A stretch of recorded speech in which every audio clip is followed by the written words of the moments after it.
Bom, eu estou hoje aqui diante de um local que remete a um marco macabro na trajetória da humanidade e uma das páginas mais sombrias da história do Brasil. Aqui funcionava o Hospital Colônia de Barbacena, o que deveria ter sido uma instituição para o tratamento de transtornos mentais tornou-se praticamente um campo de concentração. Para onde eram enviados mendigos, prostitutas, homossexuais, opositores políticos do regime militar e alguns pacientes psiquiátricos, todos aqueles que a sociedade queria silenciar. Estima-se que mais de 60 mil pessoas morreram dentro desses muros, ou seja, nós tivemos aqui o nosso próprio holocausto.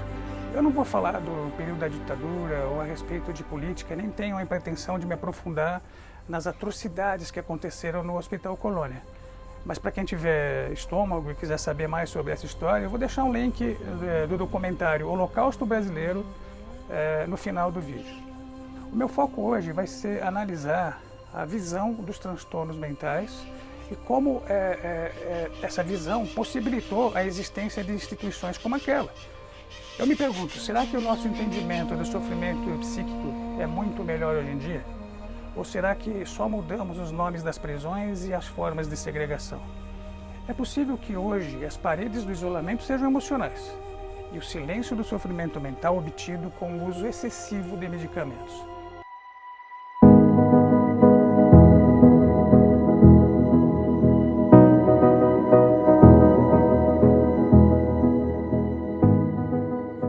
Foucault fez um trabalho arqueológico minucioso no seu livro História da Loucura. Sua pesquisa visou entender o contexto, as teorias e as práticas em relação ao fenômeno dos transtornos mentais no período que vai do século XV ao século XIX, propondo reflexões comparativas ao pensamento e prática da modernidade.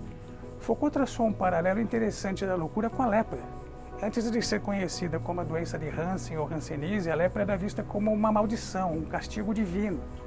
Na Idade Média, portanto, se acreditava nas causas espirituais dessa doença. Os leprosos ficavam isolados fora da cidade, em suas próprias cidades malditas, os leprosados. A Europa chegou a ter por volta de 19 mil deles. Também incompreendidos, os transtornos mentais eram atribuídos a causas espirituais nessa época. A tentativa de cura para aqueles que tinham o comportamento mais agressivo era o exorcismo.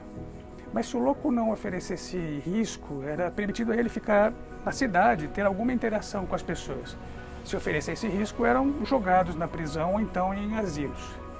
Fazendo um rápido parênteses, Viktor Frankl disse que seria mais apropriado não nos tornarmos psiquiatras se não estivermos compenetrados da dignidade absoluta de cada um, até do psicótico, e que devemos ter crença absoluta no espírito pessoal, crença cega na pessoa espiritual, invisível, mas indestrutível.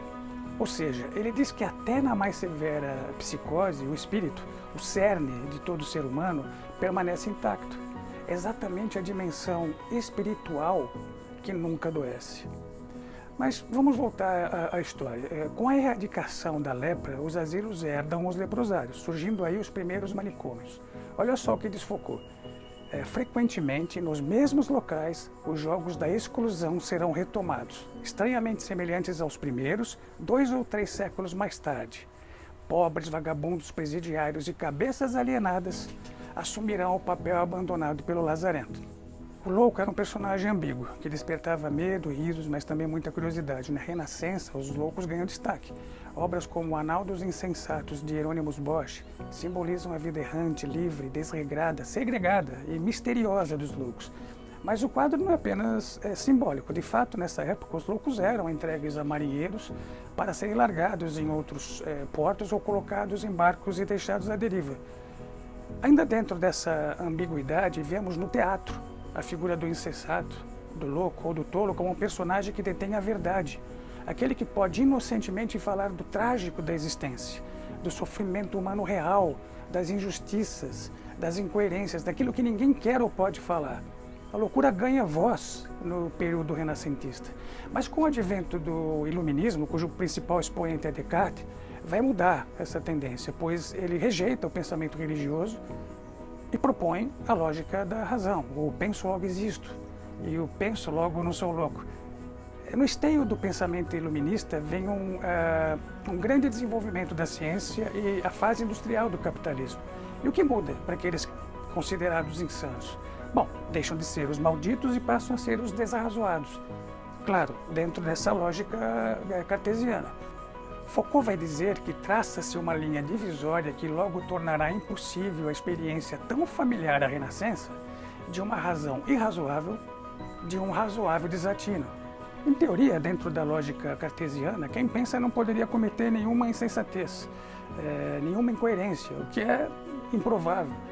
Nesse período, ganham visibilidade as ideias de Pinel, que vai ensinar pela primeira vez que os loucos são doentes e que agora devem ser chamados de alienados. Assim, a medicina se apropria da loucura. Pinel liberta os alienados dos asilos, onde dividiam espaços com prostitutas, mendigos, deficientes físicos e outros considerados inúteis para a sociedade, e que era um local de correção moral, para colocá-los nos manicômios, um local específico para o tratamento de saúde mental. Passam então a receber tratamento com medicamentos, mas também contenções com camisa de força, lobotomia, eletrochoque, agressões, afogamentos e outros métodos. E a segregação continuava. A loucura foi mais uma vez colocada em silêncio, ficando a razão de estabelecer a verdade da loucura. E Foucault vai dizer que a linguagem da psiquiatria é um monólogo da razão sobre a loucura. Ou seja, a loucura não tem lugar de fala sobre ela mesma, mas está subordinada ao saber médico, ao poder médico. Os transtornos mentais no trabalho ainda hoje sofrem dessa influência. Apesar de um amigo meu se referir à empresa onde trabalha como fábrica de loucos, eu sei que as empresas não são e nem devem ser manicômios. Mas segundo Dejour, o sofrimento psíquico no trabalho é negligenciado. Crises de ansiedade não costumam ser consideradas importantes e episódios de depressão devem ser muito devastadores para serem aceitos como um problema. Apenas os transtornos mentais mais severos que necessitam de medicalização recebem atenção. Mas eis que uma vez mais a história se repete. Os diagnosticados são segregados, seja pela formalização de um afastamento das funções profissionais ou por não receberem a mesma atenção dos colegas e gestores. Não são mais chamados para novos projetos, por exemplo. Isolamento não é tratamento. Se fosse, não seria uma queixa constante nos processos de assédio moral. Agora, insônia, gastrite, dores na coluna, problemas cardíacos, hepáticos, renais, são problemas de saúde mais bem acolhidos no mundo corporativo. Mas quantos desses casos não são somatizações daqueles indivíduos que não têm mecanismos de defesa psíquicos eficazes? Como já falei em outras publicações, precisamos retomar a vida em comunidade, na sociedade como um todo, em especial nas empresas. Comunidade não é sinônimo de sociedade nem de coletividade.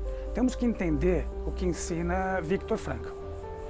Assim como em um mosaico, cada partezinha particular só é insubstituível na medida em que nenhuma outra peça apresenta sua forma e sua cor.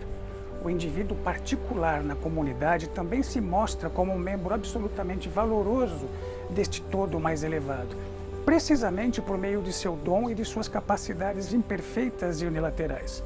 Dessa maneira, a comunidade, para além dos seus dados sentimentais, pode ser justificada como uma tarefa essencial na existência humana.